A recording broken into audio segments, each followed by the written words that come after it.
Welcome to the Ballinesian podcast here on the Polytickin network. Someone's talking about sports.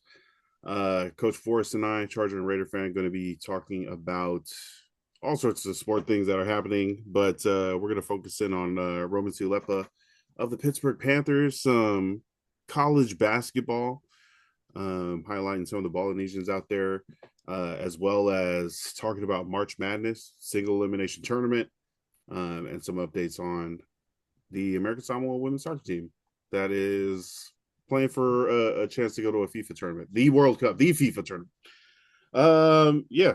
So we are here on the Polytickin network. We thank you guys for joining us and following along on whether you're watching this on YouTube, listening on Spotify or Apple Podcasts. Thank you. And if you're not, yeah, go ahead and go to YouTube, sign up, subscribe to the YouTube channel. That helps a lot. And also follow the streams. So you can catch the latest Ballinesian podcast episodes, the latest Polytickin podcast episodes. But for special stuff, as our frequent listeners know, there is nothing but the Patreon, patreon.com/ the Polytickin podcast. Yeah, so we are here, Ballinesian podcast, talking about these sports. Coach Forrest, how are you doing today? I'm tired. You tired of this? I worked 7 days this week. Ooh, grinding. Yeah, man. What's going on? Everything okay? Getting this Nothing. money? Just lazy kids, man. I better be. I better be, or you know what I mean? They're gonna be missing some product. No. No, I'm joking, Best Buy. They're gonna watch this and people are like, oh, okay, well, They let's run say those clip cameras that. back. There's gonna be people. Right. They're gonna be like, so Wait, first let's comes in the store start tomorrow. the Can we episode just over. partner him up with somebody? Partner him up. No, I guess there's probably people on PTO, and I would like to think it's because they trust me to be in the store that, they don't want to ask other people to. I don't mind. I get the hours, so but yeah. That is always the nicest the managers are when they're like, "Hey, do you want to Right. work extra? Because I don't have anybody else to cover, please." It's like, hey man, Uh, you've been working really well lately. I mean, a lot of responsibility coming your way. We're really gonna trust you with a lot of this stuff. And I'm like, okay, yeah. So what did you guys need? yeah, Like, what so do I you was need? just wondering if you wanted to work those 2 extra days. I mean, it is overtime. I love that it's always, look, it's good overtime hours. You act like there's good and bad overtime hours. Like, get the hell out of here. Time and a half, time and a half, Just time let and a me half on know. a holiday is the only thing that's better. You get that double time. It should be double time, yeah. But other than that, I got no complaints. You know what I mean? I just had some. My sister and her family are visiting from Vegas, so I got they. She cooked some birria tacos today with Nice. consomme and some Mexican rice, Spanish rice. Sorry, sorry, politically correct. Spanish rice. Um, It's not Mexican, right? no, she's not Mexican. She made it, so uh, Oh, the person I is just, Spanish, so I it's Spanish rice. just, uh, This is just brown rice canchos. in a pot. It's Right. Spanish rice. The Spaniard made No, it. it's red, like red rice. It's good. It was good. It was good rice. Just to let you guys know. Life's good, man. I can't. I I mean, like it. I like it. Okay, okay, yeah, okay. yeah, yeah, yeah. Uh, coaching, coaching in big games. Coach, I wanted to ask you, like, just real quick, getting into coaching. No, this is totally. I was like, I know we didn't plan this at all. What would you say is the best way to get into coaching? I feel like Like, this if is a if setup. no, no, no, no, no, like Not- if you like if people wanted to like coach a sport that they liked or wanted to help out like around the community or something, what would you suggest is like a good way to get into coaching? Do you have to like know somebody that coaches and become their assistant coach and work your way up like that, or is there like a place to go that I mean, you if would you're trying to do suggest? it professionally, of course, you'd have to know someone on the staff, help out with the teams. A lot of times, guys who get into coaching are former players right now. Oh Um, yeah, yeah. Like if we're talking like guys in the college ranks right now, like a lot of young players, they may not have an opportunity to further their career in any pro league. And there's a lot of pro leagues out there. It's not just the NFL. There's other avenues to play. I don't know if a lot of people know, but Japan has their own professional football league. Mm. I know, Football league? yeah, there's countries in Europe that have their own professional football leagues. Of course, they're not big like ours, but they're there. Oh, you got to Ted Lasso it. Yeah, I think Mexico had a lead at one time. Also, of course, the Canadian Football League. You have all the arena Oh yeah. football leagues. So, but with those opportunities taken away too, there's always coaching, and some of you have the bug, some of you don't. Not all former players make good coaches, but some do, of course. So, they ask you to come in and help, and a lot of times that's kind of like your audition Oh, for gotcha, some. gotcha. So you come in Yeah. and help, and then you do well enough, they offer you a job if you work well with the players that are there, the kids, depending on what level you're at. Uh, and you work your way through the ranks that way. A lot of guys start off as scouts, scouting players, doing the recruiting stuff, Mhm, doing the film, all the filming for teams. Like I think the perfect example of a film room manager or editor, manager, I guess, would be Spoelstra of the Miami Heat. mhm, He he was the film room manager. He filmed all the games and did like prepared for other mhm. teams. He helped prepare plans, and that's how he got all the way So into. the coaches when they're running tape with the team and they're showing them, hey, this is what they do, hey, Yeah, or hey, this is what you did, we got to fix this. yeah. So that's not just like the coach skipping through like a No, game. That's that's like cut up, chopped up video that's definitely. prepared and like notes are taken and it's Yeah, he's got there's guys. preparation behind that. Definitely, definitely. Damn, And okay. then if you're just like in the high school ranks or in the youth Hmm, football hmm. ranks, youth basketball, anything, baseball, volunteer. You go volunteer, you want to be part of Yeah. those teams. A lot of the times they're looking for volunteers.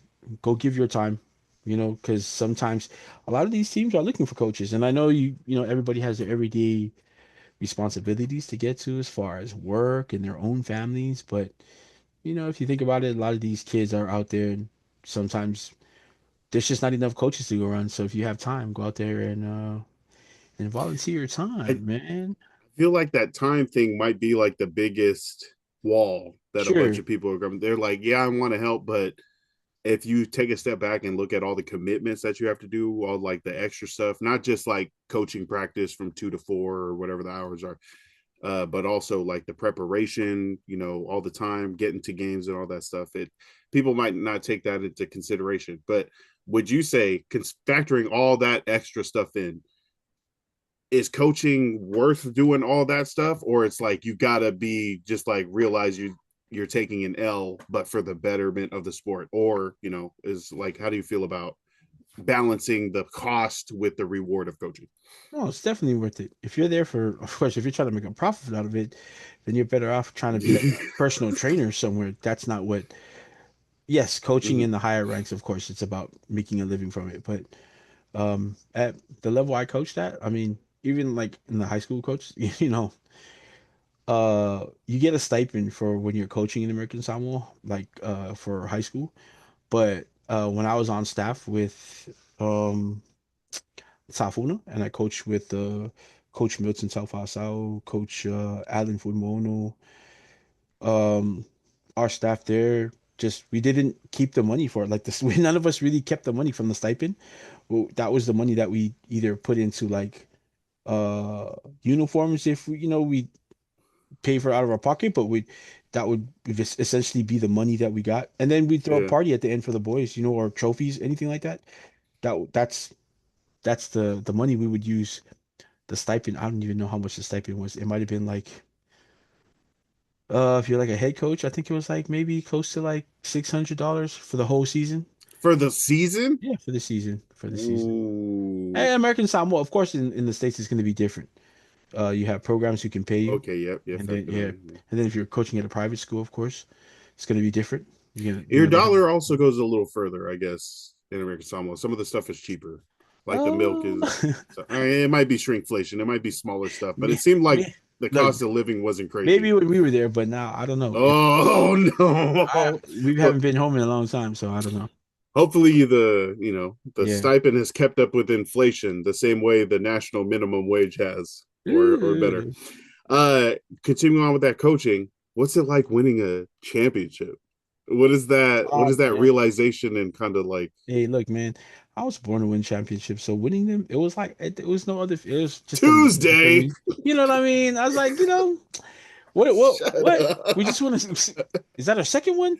I didn't know. I can't even remember that we won the first one because we Did the went. trophies get bigger when you win them back to back? I was like, Is I that was how like, it works? I was like, oh man, it still shines the same as it did when So I don't see the difference. No, of course, definitely, definitely one of the coolest feelings that you ever feel. It's Wow. definitely one like top five for me. There's a lot of things I haven't experienced yet at my ripe old age, but that's definitely that ranks up there. I guess top five, like winning that first championship. Um, and watching the boys, like you know, putting together a team and watching the team come together, and at the end of the season, after all the work that you helped them put in, because they really did all the work, you're just there to kind of piece things together for them. But watching all their hard work come together as a championship and seeing the things that your players go through as a team, the way they grew to be at a championship, yeah, that's probably one of the greatest feelings of like accomplishment you can have, that you were able to help them. Not that you did it for them, but that you were able to help them piece all those things together and come out a champion. So And yeah, is there anything you noticed like a change in your players after winning a championship? How do you think winning a high school championship or like any championship kind of affects the player? oh, it's high school, man. So if it's during the season, of course they're gonna be well known, like around like the our campus. Oh, big Oh, man on campus. yeah, Yeah, yeah. around the island. I guess on campus you'll still be kind of popular, like because it's campus, and then so those guys. And if you're a returning player, you're expected to win championships. So of course it's different for them. But Ooh. after the championship, if it goes on to the next sports season, then you're kind of just forgotten, really. It's like, man, it's not basketball season anymore. We're moving on. Right. Well, I mean, if you don't play soccer, oh well. If it's not football, you don't play football. It's basketball season. Then, but yeah. I think they're a little bit more confident, especially the guys that you see come onto the court that didn't have as much confidence as they did beginning of the season, and then watching them come back for their like second season, junior year or something like that after they played for you as a sophomore, or if they were juniors and now they know they're coming back as seniors, they got a lot more on their plate, but also now they're a little bit more confident in their abilities, and they're like, we won a championship last Wow. year. You I didn't know, even think about the school part of being a senior. I was just like, oh, senior in high school, returning player. You're like, uh, I'm going for that championship. We're going out on yeah, top, no, coach. And yeah, it's like, you have to go to college. yeah. I You mean, have to do your schoolwork. exactly. So like, that's tough for a lot of kids, especially senior year. And in Samoa, there's not too many kids that come out of American Samoa looking to play basketball at a Mm. higher level because it's just not recruited that way back home. And that's not to say there haven't been so many talented players back home, because there's That's what I'm saying. There have been some just a ton. jumpers, some Yeah. hoopers Yeah, there've that been are some just like, hoopers. I'm gonna go play volleyball. Yeah. Yeah. It was like, but what about basketball? Yeah. It's like, do you think basketball isn't seen as like a viable way, so it's not connected to I think like so. do you think Samoan parents are as cool with their kids playing basketball as they are with them playing football? Traditional parents that see football as a means of getting off the island, no, because it takes away from football, I think. I mean, they don't mind because it keeps their kid in shape during the off season. Off season. Oh wow, But yeah, as far as them like, yeah. really putting in work, it's like, well, you can go play basketball, use it for what it's for, but just know problem with that, because I'm not going to tell you what you do with your kids, because those are your kids. But yeah, but there have been players that have left the island to play ball. One that we know of, he's kind of good. We'll probably see him this Saturday, but I was gonna say.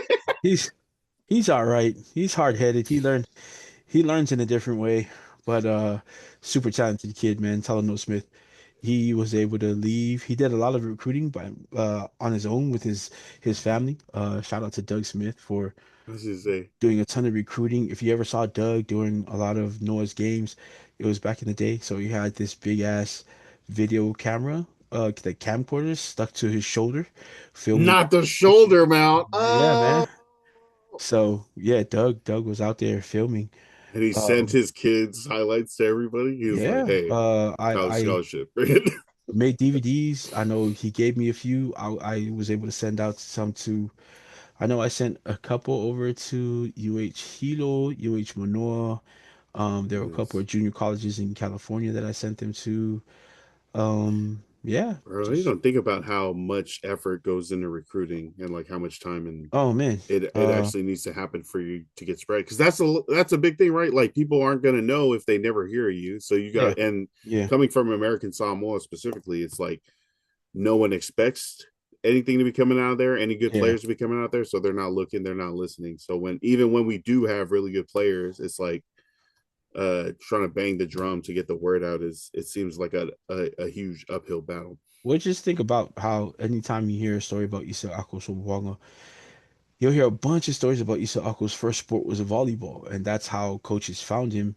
Of course, not all of it's true because he was already playing football at the time, and Mm, someone in that body moving that quick, of course, is going to catch your eye. But the story is that they just went a down freak. there, right? They went down there to recruit other people from Samoana, and coaches caught their eye. Caught coaches. He caught coaches' eyes as during football practice, right before practice, this fool's messing around on the volleyball court, still playing volleyball Yeah, at someone, and they saw just how athletic he was and at his size, and that's how they started recruiting him. But yeah, so I mean, if your favorite sport is another sport, say basketball or volleyball, soccer, it's tough because if you're already playing football and you're good at that, but that's not your favorite sport, that's still going to be your primary sport as a male in Samoa because that's what they recruit back it's home. your best chance. Yeah. Yeah, that's your best chance to get out. Yeah. So, yeah, Uh, it used to be I baseball, honestly, before football. Baseball was because we were really good at baseball in the South Pacific. One of the other teams that were always one of the humps for us to get to the qualifiers for the Olympics were only really Australia and New Zealand. And of course, that's for every team in the South Pacific. Side note, I personally think those two countries should not compete in any of the tournaments in the South Pacific. it's like 6A versus 1A. That's exactly right. And but they get away with that because I mean they're in the region, but Yeah, they shouldn't regional. be they should just be part of Asia's region now and play the teams in Asia. Country, the sizes is bigger. You can recruit from so much more. You know what I mean?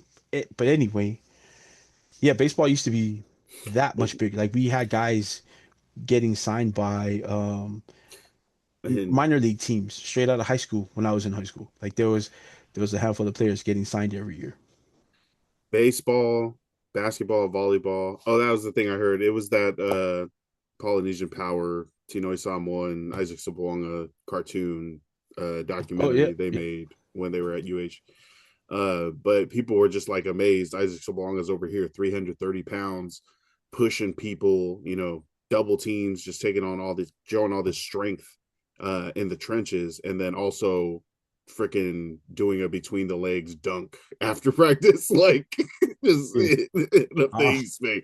I don't know how accurate the between the legs dunk was, but the 360 for sure. Um, 360. yeah. Oh man. If you guys know who, of course you guys know, DJ and Mateo Uyangalele, their father David, when they came to Samoa, that was the first time I think a lot of people ever saw somebody about 6'3", 6'4", 360 dunk. He came to Lions Park. Jeez. He could play some ball. He could rise.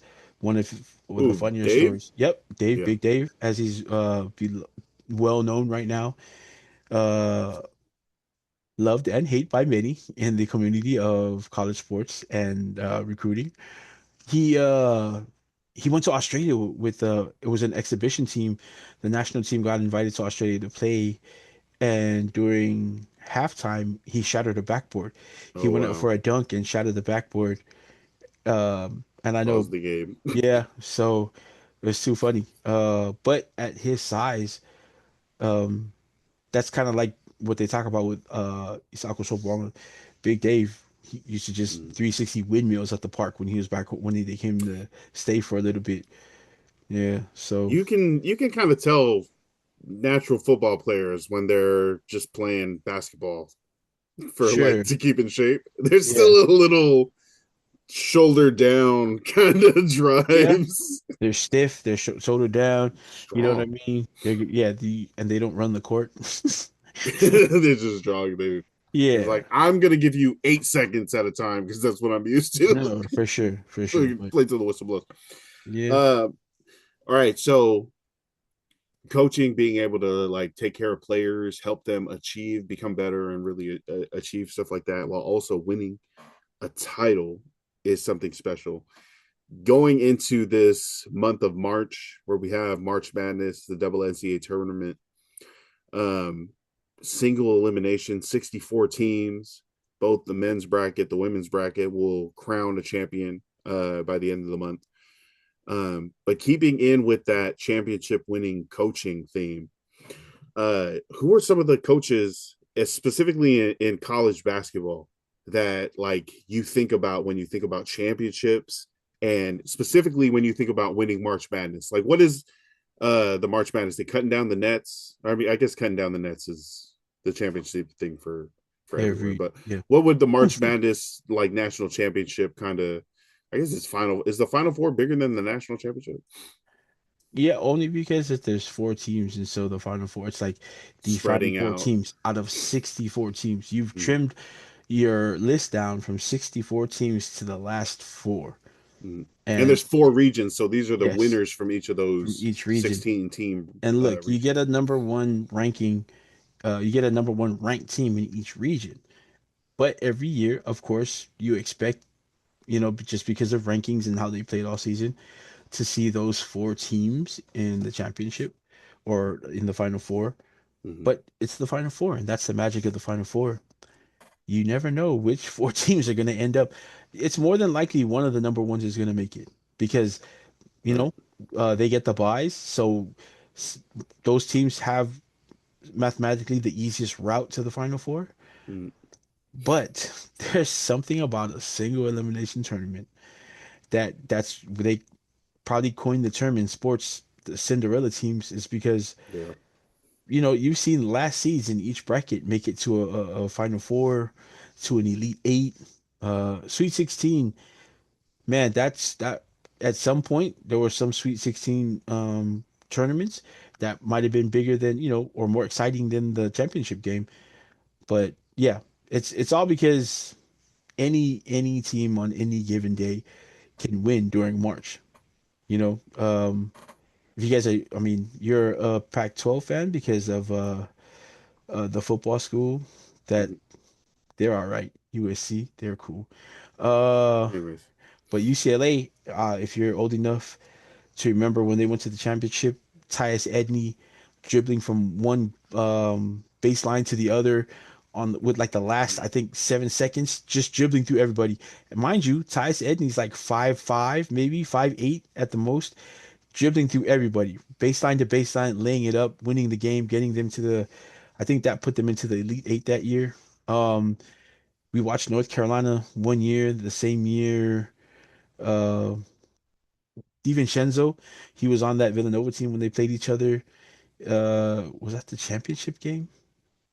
Was it? I can't remember because I blocked it out of my mind. But North Carolina hit a three to tie it with like 2 seconds left, and that's all they had. Villanova hit a timeout, and everybody's like, "Oh, we're going to overtime." Such an amazing game. Marcus Page hits this wild shot. You have to look up the clip. He's off balance. He double clutches the shot from three, banks it in, and they're like, "Oh, we're going to overtime." And Villanova, he's one to have court. Someone I'm not even gonna remember who shoots it because I was so hurt that game. But yeah, they ended up winning on a 3-point half court shot after Marcus Page ties it with like seconds to go in the game. So you get, games like that. You had matchups like the O'Bannon brothers who played for UCLA. They played against Arkansas, Scotty Thurman, Corliss Williamson. those guys are big college names. They all made it to the NBA, but the matchups were so great. Toby Bailey, if you guys remember who Toby Bailey was for UCLA, super, super, super freshman. Honestly, he looked like one of the Ball brothers at the time. Uh, Christian Laettner, you got guys like that. Uh, Man, there's just a lot of teams. Duke, of course, a long line of players at Duke, Kentucky. Cooper Flag last year, was able to have a great one season. Who would you say the coaches are with the most NCAA tournament championships? I think Coach Krzyzewski is up there. He might lead with most championships. Dean Smith used to be among those players. Maybe not most championships, but wins. Um, Okay, I got a list: 11 UCLA championships. Kentucky has 8. North Carolina has 6. Duke yes, sir. 5. Indiana 5. Florida 3. Roy Williams, I think, has about maybe three of those championships. I think for Hmm. North Carolina or two. One of my favorite, Dean Smith and Roy Williams, two of my favorite coaches ever. Um, Is that John Wooden with all those UCLA championships in yes, the sir. 60s? Yep. Okay, John R. Wooden, that book is next. who's Wooden. also looked as they call him the Wizard of Westway, but he was looked at for a long time as the greatest college coach ever. Mike Krzyzewski, Coach K for people I was one of those people younger. I was like, I don't know how to pronounce that last name. So affectionately Coach known K. as Coach K. Uh yeah, I think he's taken over that spot. Um, Everybody thought he was going to retire. He ended up going to no, he did retire at Dookie. Um, he came from West Point. That was his route. He was a West Point coach, so that's cool to know. Man, yeah. Even Bobby Hurley Senior was a good college coach. His son Bobby Hurley Jr., who played at Duke, is a pretty good coach, even though he just got fired from ASU.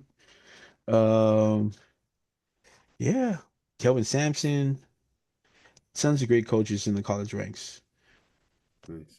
Is there like a thread between those championship winning coaches that you think like all championship winning coaches kind of have, or like Their players loved them all. Their players respected them. They listened to them. I've seen a lot of clips this year, and I'm not saying there's bad kids, bad coaches, but there are. And I'm not saying any of these guys who you see now on TV are any of those things because I don't know them, but you'll see a lot of back and forth from players and coaches these days. I've seen clips of guys pushing coaches on the court as they're arguing, and people are like, that's just their passion. They're so passionate about the game. Yeah, no. There's a difference. And I get it. You guys are grown now, college players. But, you know, uh, a lot of those coaches, their players might have been, maybe they felt some type of way, but they always respected their coaches, and their players, for all intents and purposes, love their coaches. When they talk about them now, the I think right now, recently, and this is just you look when you hear this name and you think, oh, this is the only guy that really has badmouthed his championship winning coach when he played for them.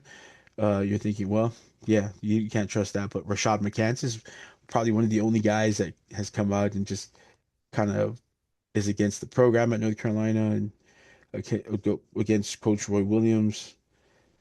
But for all those coaches, those winning coaches, you'll just hear a bunch of stories about how beloved their coaches were, how respected they were, and kind of vice versa. Even though they were hard on their guys and they kept that coach player relationship, they also were looked at as father figures on the court. So I think that's one of the common factors between all those coaches.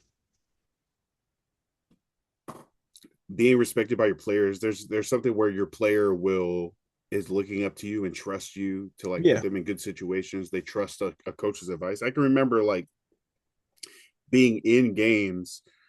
I guess actually no, in games it was kind of just managing and directing. I don't think I ever really got like a super big hype on the sidelines, whether like park basketball, park sports, or high school sports. It was more so in the practices that it was like you were together as a team, coach included, in this daily grind You guys were Sure. just doing the practice together, having these moments, having this like toughing out these training sessions, but also like these jokes and growing as a team and like closer into one of those family units. So yeah, and that was like from like respecting, admiring, and wanting to be coached by this, the Yep. person that is in charge and has been entrusted with these players in their game. Shout out to the coaches. Shout out to you. Shout out to everybody that like volunteers and like gives their time to do that. Definitely. Um, Huge influence on tons of people growing up, and definitely a community member that is looked up to. Shout out to coaches. And coaching in these big time sports, like now you have money, sure, um, but so I guess that's what you said earlier is like when you go to these higher levels that have the TV contracts, that have the $1 million contracts, it starts to how would you say that changes it? Because it becomes Um, like the money becomes the number one thing, not necessarily like love of it, game or well, fit it or doesn't become situation. the number one thing, but it definitely becomes a bigger factor Mm-hmm. because now you have to consider these things. Before, when money wasn't involved, you really just played for. Uh, yeah, you're gonna look for the best fit. You're gonna that you're able to play in a system that you want to play in, but Mm-hmm. you also just where you could fit in, where you could really like be coached and get better. You felt like the coach you were going to play with was actually really looking out for you. I'm Mm-hmm. pretty sure You all were going to be able those, to play, not just ride the yeah. bench or something. And even if you did, you knew you were riding the bench for a reason. Like you were waiting your turn, but you knew, Mm-hmm. playing for this coach, you were going to get your turn. So you just trusted. And now it's different because it's money involved. So some of these guys, even if it's a school maybe that they're not going to win at, or maybe they might not learn too much stuff at, they still have to consider these programs. If you're thinking about longevity money, of course you're going to find a program that's going to maximize your skills before you leave the school, so Mm-hmm. that way you're better suited to play Oh, professionally. nice. Yeah, yep. Yeah, but some of these guys, if you're thinking about that short term, like 4 year money, you're trying to stack your bread, get your degree, maybe use that money. And I'm saying this thinking, I'm hoping that a lot of these guys think this way, but if you don't think, yeah, if you don't think you're gonna pan out professionally or play long, maybe you're gonna play overseas. At least if you're getting this NIL money right now, hopefully you're thinking, I want to stack this money. I'm gonna graduate college. Now I have Mhm. this money to fall back on. While I'm still looking for, I can be comfortable. I can have this money. I can go. I can go find a job. But while I'm looking for my dream job or just something to do after college, I still have this money to fall back on. I'll be comfortable, or they can stack that money and live off of it, like invest it in Mhm. something and go pursue your dream of playing professionally in another country. Because not everybody, it's just not mathematically possible that everybody who plays college basketball, college football, college baseball is gonna make the NFL, NBA, Major League Baseball, or or even play professionally overseas. It's not a real thing that everybody gets to play professionally. But right now, with the money involved, there's other decisions to be made, is what I'm trying to get at. Just adds another element. We have mentioned Pittsburgh Panther uh, Roman Siulepa, forward out of Australia, who's played in the U19 for his country, 2025 under 19 tournament in Switzerland. Also, Forrest, you said he's already in the National Basketball League for Australia since he was a teenager. Yeah, but he also signed his release. So once he decided to come play Mm-hmm. professionally Well, collegiately. in or Is it collegiately, sorry. professionally? I If you're mean, playing for money, right? Do semi they still consider it amateur? semi-professional, I guess. But yes, Hey. when he decided to come over to the US and pursue that professional career through Mm-hmm. college here, he had to sign a release from the NBL because I don't think you just sign with teams when you play with the NBL. I think you actually sign a contract because I don't know. I gotta look more into with it. the league. Yeah, because I think Oh, that's how you're moved in the league. Sometimes, like you just be randomly traded to another team. I don't know how else. just for like, hey, we need more tickets Shits and over giggles. here. Yeah, yeah, yeah, yeah. Hearth is not hitting the ticket sales. We got to Right, send you over right. Let's here. send this guy. But yeah, he had to sign a release from the NBL, allowing him to come play collegiately here in the U.S. So And I've been seeing a bunch of clips. Definitely, our aggregators, like Driven Mindset, yeah, for Samuel have been posting about him and the highlights, the plays that he's been doing at Pitt. Pitt overall not doing, they're not having they're the they're best not season. They're not they're one of not the great. top. They're not one of the top 64 in the country, but No, they're not. definitely a platform for Siulepa to showcase Oh his yeah, skills.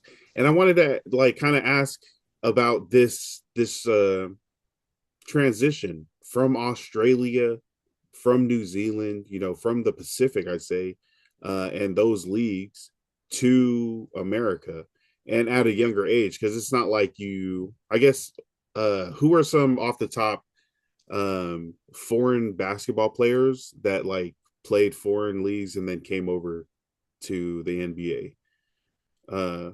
I mean, Luca Wembanyama, right in the yeah. But Euro they League, they came and over to professionally. There's not too many guys from the past that were coming over here to play college basketball after playing professionally.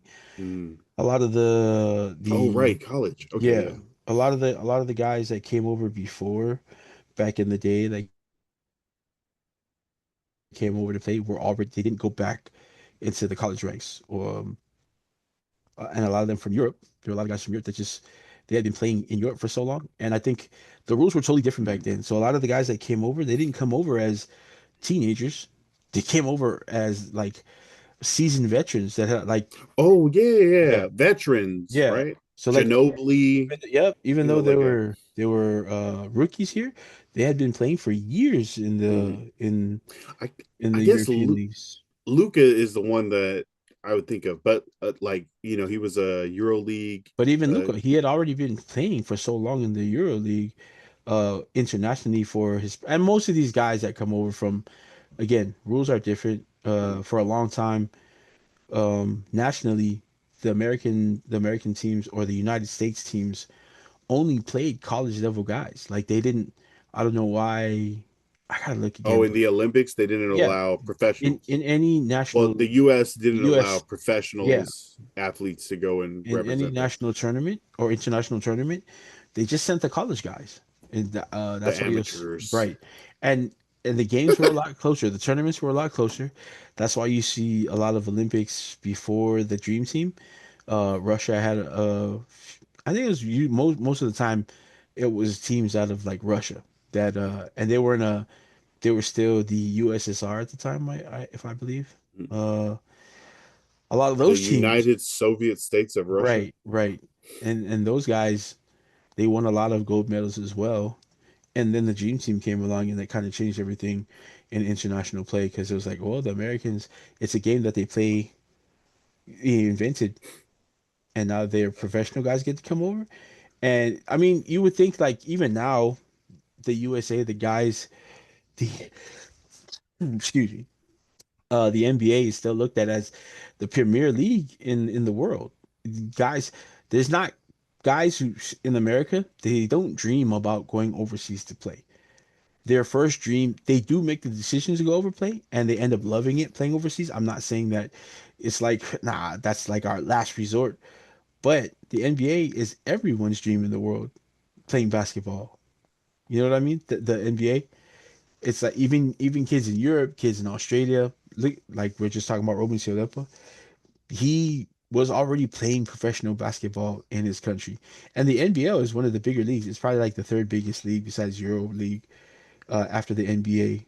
And his dream was to come here and make it into the NBA. He could have been a star. He was already very, very highly touted growing up, all through every rank he's played for in Australia, every rank he went through in Australia, he was highly touted.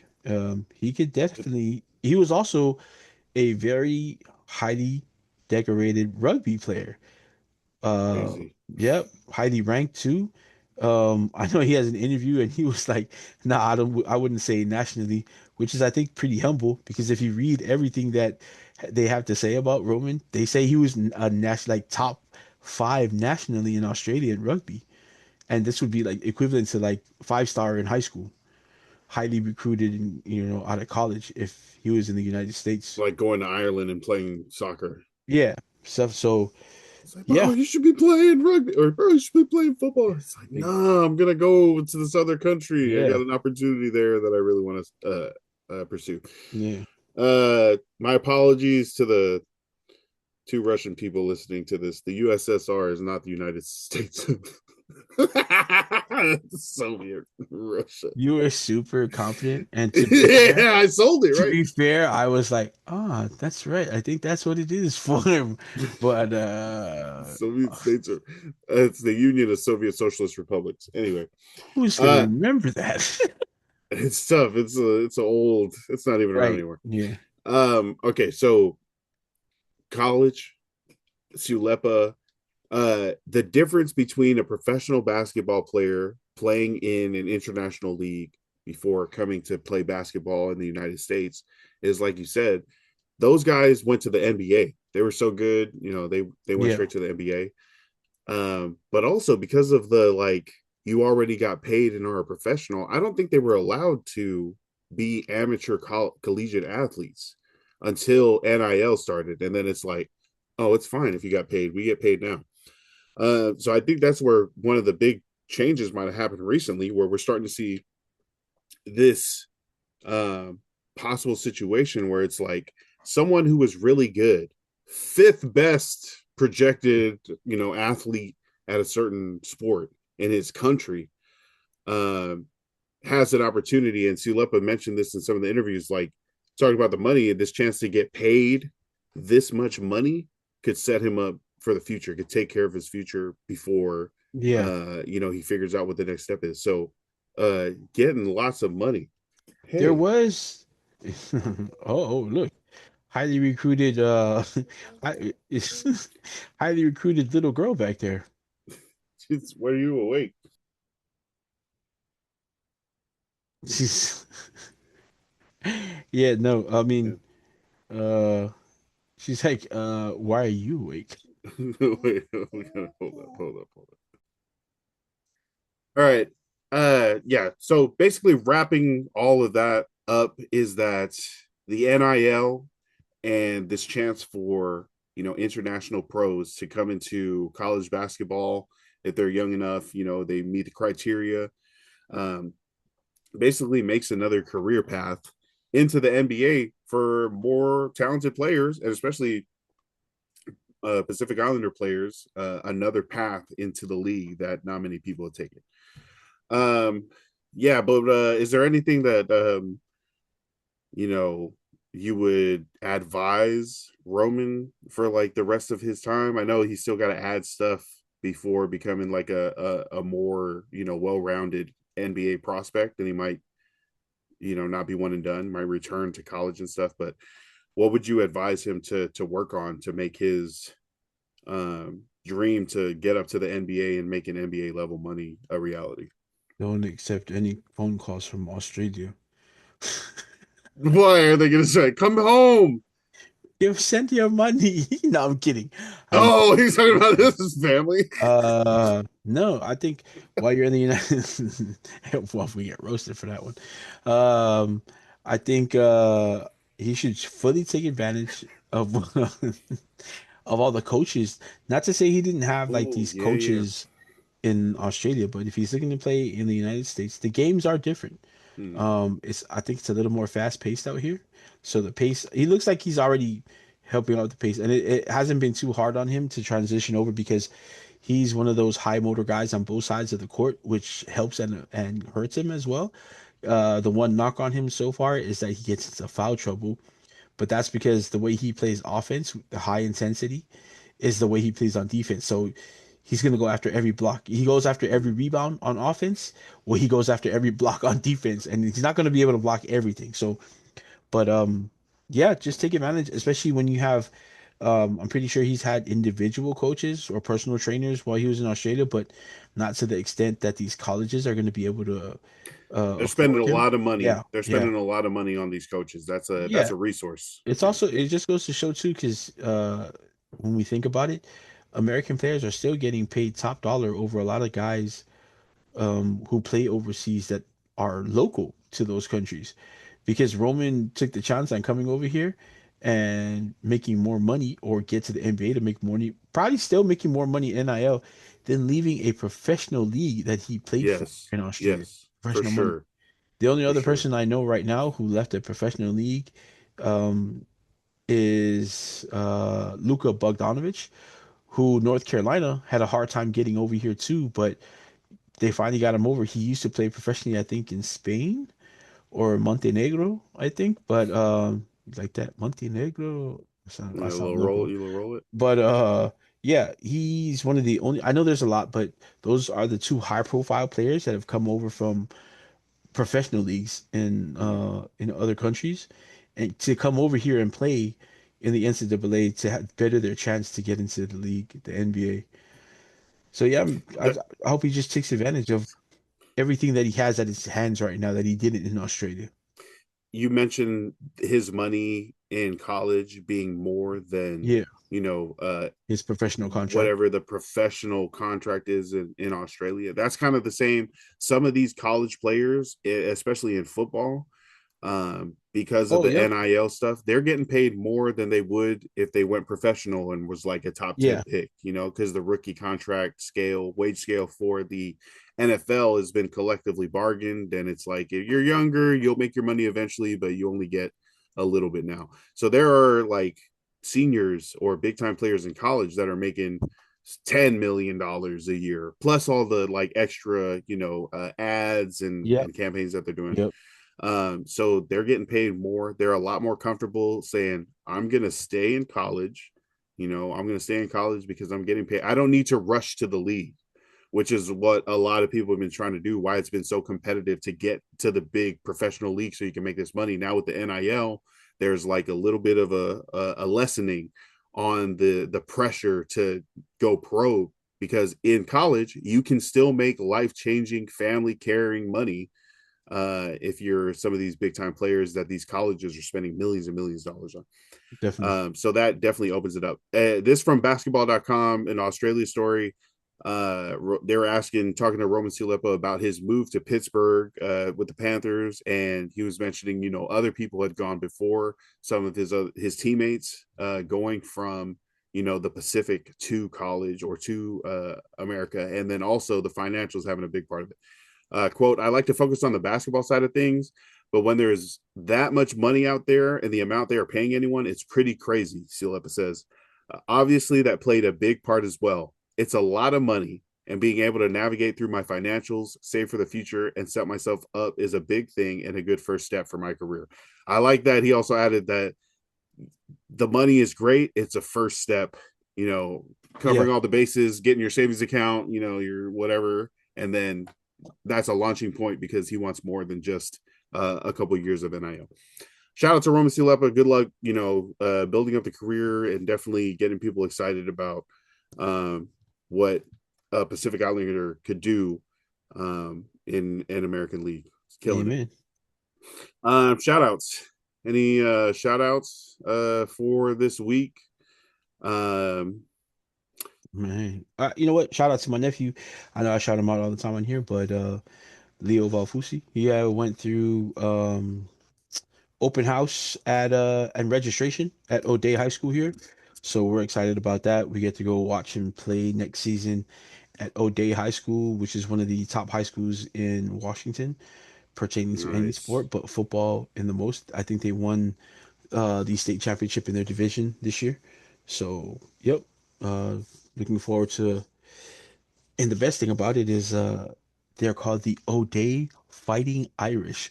So not only will I be cheering on the Fighting Irish every Saturday uh for the Notre Dame Fighting Irish, but I will also now be cheering for the O'Day Fighting Irish. So Wow. Light it up. yeah. Is the So logo the same? Can you just put on some? No, because their colors are maroon and they're actually Oh, Tahuna colors. So just like that. Oh, they fighting Irish. okay. So you can But see. is the logo the same as the Notre Dame Irish leprechaun? Kind of. Oh, happy Kind of. St. Patrick's Day, by the way. And happy St. Patrick's Day. Yeah, see? It all correlates. Look at us over here, just lining stuff up. Thank you, God, for we yeah, thank you, man. God. Thank God, Yeah. and the little Uh, leprechauns everywhere in the we watched the Luck of the Irish yeah. after dinner There you go. today. Yeah. See, it's fate. It's fate right now. It's fate. It's fate. The It's fate. Irish. Oh, and Shout condolences out to Leo. to the Holtz family as Coach Lou Holtz was laid to rest yesterday. Adorned by many, probably the greatest Notre Dame coach ever. Rest in peace to Coach Lou Holtz. I read Yeah, his.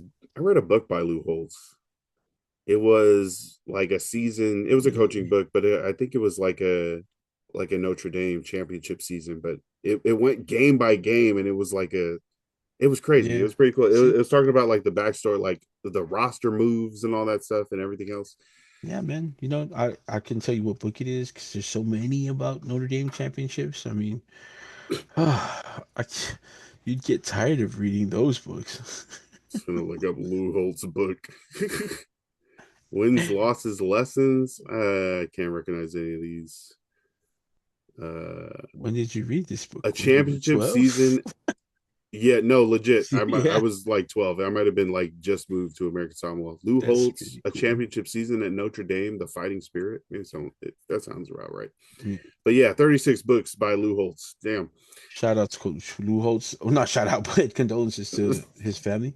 But Hey, also shout out to Lou Holtz, shout man. out He to Lou did a Holtz for lot. being, yeah, oh my God, shout out to him for being one of the greatest coaches, big influence in my life. So, yeah, man, Hey, bring it back around to coaching. We telling bring you, it back around. man. We bring it back around. Uh, yo, definitely a big Ballinesian shout out, to the Fiso twins. And we were talking about March Madness. Katie Fiso, sophomore at Oregon, has the Ducks dancing. Yep, I think they're in the South. I think they're in Texas. I think they have to play in they freaking should be. Texas. Yeah. And also to Matthew Fiso, Matthew Fiso. who set a American Samoa triple jump record over 14 meters, over 14.1 meters, um, in the Oceania Games. Is the Oceania Games different than the South Pacific Games? Yeah, And the this is the Polynesia's Track and Field Championships and New Zealand Track and Field Championships.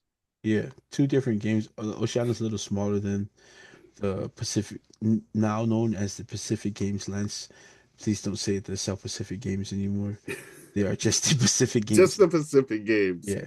But yeah, two totally different tournaments, if you would like to say. Um, but man, shout out to him, man. That's pretty crazy. Uh, thank goodness. You remember Austin Deculus? He is no longer with the Chargers. Okay. Also shout out to Tua Tagovailoa, who officially signed Oh, that so yeah, contract with the Falcons, and he's ready to rise up. What does he say here? Yeah. ATL, I'm excited for this new opportunity. Let's get to work. Rise up. who does he think he is? Fiji? Rise up. Get out of here. No, I'm just Rise up. kidding. Yeah, shout out to everybody for listening. Appreciate you too. Shout out to y'all. Shout out to the listeners. Shout out to Sasa House, who commented on one of the last videos that we put on YouTube. Oh, what Saying did he didn't even he didn't like I don't even listen to sports like that anymore, but I just appreciate, two Islanders speaking passionately Oh, about, fire. stuff. I So love it. It was the I Raiders was fans. like, that's even more of a real one. You ain't That even here is for sports, but you're right. like, I appreciate That you guys, guys are geeking Polynesian. out. Yeah, geeking Yeah, out and that's talking about cool. their subject. And I feel like I'm the same way with anything. Uh Polynesian. if somebody has a passion, you can hear it. Oh, You yep. can hear when they're when you asking a bunch of questions to somebody and you click on that one thing that really makes them tick. You can just hear like a certain way that they start talking about they're upbeat about that. So that's huge. that even if Yeah. you're not into sports, you appreciate kind of that passion that we have about talking about sports, and definitely wanting to highlight Pacific Islander North and South, both sides. Not to both sides. No, hey, shout out to the Pacific Islanders. Shout out to everybody listening. We appreciate you guys so much. Definitely support the patreon.com/the Polytickin podcast. We get on there every week besides this one. Power went out today. They were just cutting me up. But yeah, sign up to the Backups. Patreon. We talked about Jo Pataya on there. We talked about some other situations that are going on. We and you also get the opportunity to comment and let us know what you want us to talk about. Man, So I sign had up a for the lot of Patreon. messages. People thought I was serious when we were from the clip. Mm-hmm. Like, you really think the Raiders? Oh my! And I was like, and it's always cool to respond to those depending on who it is. And I was like, damn, Skippy, of course we did. We expected it to happen. It's so funny to see the responses. They were all great responses, nothing negative. Just, I had fun with a lot of it. They were just Well, that's the thing about being a Raider fan, right? You guys are always on 10, always, always always. audacious, Who needs it? always Who want loud. that smoke? Come Oh, on, exactly, right? So it's always easy to like joke and needle a Raider for fan because sure. they're usually like very thick skinned, first of all, but they're also like good, like they understand that it's part of the way we talk about sports. And especially as a Raider fan, when you Yeah. wear your Raiderness on your sleeve so open like that, it's okay for people to be talking about it and kind of needling you and stuff. Folks, And that just like gets them more. It's like the Raiders are no. like, oh yeah, we're doing Understand. this. Folks, I hope you just took notes on Lance just gave you a very detailed way of calling someone an a-hole without calling them an a-hole. No, no, no, no. We all know Raider fans are assholes. Okay, we know that. That's a given. That's what I'm saying, though. You guys are Yeah. so out and open about how the Raiders are the best team and it's Super Bowl every year. It's like the Cowboys, but cool, right? It's like Hey, there's that like I'll take that. that Hey, local expectation, but it's like George and really Matt, funny. I need you guys to sign off for this, guys. George and Matt, comment. Hey, Let Lance know what the nation's about, man. Max Crosby, you know what I mean? Max Crosby, yeah, Max you got Crosby him. said he said it on his show, man. He said it on his podcast. Look, despite whatever happened, I am where I'm supposed to be. I've always been a Raider, and no matter what happened right now, I didn't feel right. Nothing felt right, and now I'm back home where I'm supposed to be. I'm supposed to be a Raider, and so yeah, man. If you guys heard the last podcast, we we meant it. You see all the players that Baltimore lost because they couldn't make cap. You know what I mean? So Evil plan. yeah, man. Bill Belichick wishes He he still ever had the thought. exactly Bill Belichick. You were just child's play with whatever you're doing in New England, You're cheating. You never thought to sign somebody and right? then cancel the And trade. and then make them injured on purpose. Bruh. Ha ha ha.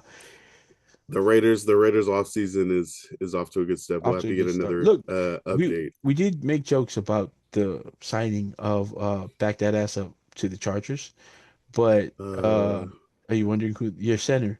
I know that's not his name, but Tyler Biotish. He said Tyler Biak that ass up. Wow. he's actually There one of is a the Z in that name. Oh my he's, god. he's actually he's actually one of the most underrated signings of this early offseason. Mhm. Because and I'm not saying like, oh, what a great value pick. I'm not giving you guys the participation award. I'm Mhm. saying that you guys got a really good center and no one's talking about it right now. It's in it's I agree. yeah, just what is the word I'm looking for? And I didn't even Find it. Find it. um never mind. We're not It's a even great value. man, yeah. Man, forget the Chargers. And we out. But yeah, I think it's a great signing. I just wanted to say, and I think Thank you. it's yeah, yeah, yeah. I think Uh, the money too is good. And then there's that I don't know how much it matters, but they said that there's also the draft pick from the compensation.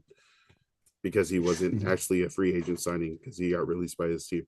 Hey, see Raiders fans, how easy it is to be the Chargers fan. Man, that signing sucked, bro. Get out of here. I'm just Oh kidding. no! No, I I will I explain think it. he's gonna. I think he was the second best center after Linderbaum. So if the Raiders had signed him, I would have been pretty excited to sign that guy too. So great signing, guys. But back to what we were saying. Oh, Yeah, thanks. man. It's the Shout Raiders' year. outs. Look, and if you guys ever see Oh Hello Marcus on his live on TikTok, please join the TikTok. Yee. Comedy for days. You get to hear about comics. You get to hear about a ton of stuff. If Cepho is ever logged on when they invite him to the chat, it adds Bro, just like it's already the, at 100. Cepho adds like 75 more. Like if you like say if you were high, Cepho just jumps on. Now you're super high.